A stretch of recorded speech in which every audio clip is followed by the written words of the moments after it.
मौजे विंधणे तालुका उरण येथील ओमकार एंटरप्राइजेस यांच्या व्यावसायिक प्रकल्पाचा शुभारंभ माजी आमदार संदीप नाईक यांच्या हस्ते पार पडला। यावेळी ओमकार एंटरप्राइजेसचे मालक शिवाजी आंधळे व समूहातील व्यक्ती तसेच इतर मान्यवर मोठ्या संख्येने उपस्थित होते।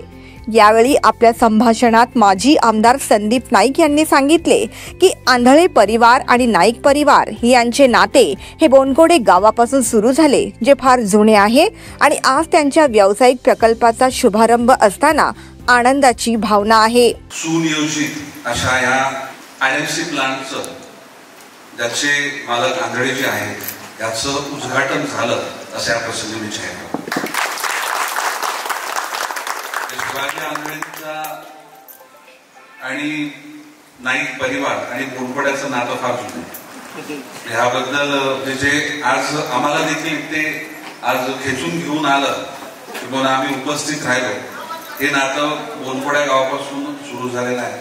म्हणजे आदरणीय गणेशजी नाईक साहेब, ज्ञानेश्वरजी नाईक साहेब, तुकारामजी नाईक साहेब आणि मग त्यानंतर संजीवजी नाईक आणि शिवाजीजी आंधळे आणि हा एक मित्र परिवार होता आणि सगळे सहकारी आणि मग त्या बोनकोड्या गावापासूनची झालेली घोडदौड आणि त्या कालखंडामध्ये बोनकोडे गावाचं नाव हे संपूर्ण नवी मुंबईत नाही, महाराष्ट्रात नाही तर देशामध्ये आणि देशाच्या बाहेर देखील जाईल असा विचार स्वप्नात देखील कोणी केला नव्हता।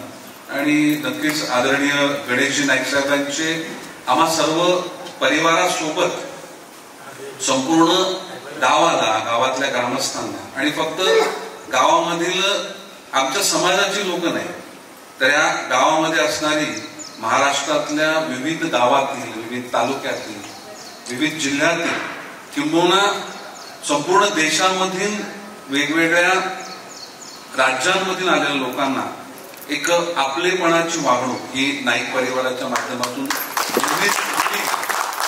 माजी आमदार संदीप नाईक यांनी पुढे असेही सांगितले की आपल्या जीवनात मनुष्याने उद्दिष्ट हे मोठे ठेवले पाहिजे, जीवनाची वाटचाल ही सात्विक असली पाहिजे। आज आपल्या जीवनामध्ये म्हणजे आपण सर्वसाधारण मध्यमवर्गीय आणि एक ग्रामस्थ म्हणून आयुष्य जगत असताना आपल्या जीवनामध्ये उद्दिष्ट ही मोठी ठेवली पाहिजे आणि फक्त उद्दिष्ट मोठे ठेवून त्या दिशेनं वाटचाल करण्यापेक्षा आपली वाटचाल ही सात्विक असली पाहिजे, सर्वांना सोबत घेऊन जाणारी असली पाहिजे आणि ती झालेली आपली प्रगती, वाटचाल ही सगळ्यांना आपलीशी वाटते, ती प्रत्येकाला आनंद देते आणि अशा वाटचाली फार असतात, असाव्यात, परंतु त्यामधली उत्तम वाटचाल कोणाची आहे तर शिवाजी आंधळेंची नक्कीच आहे।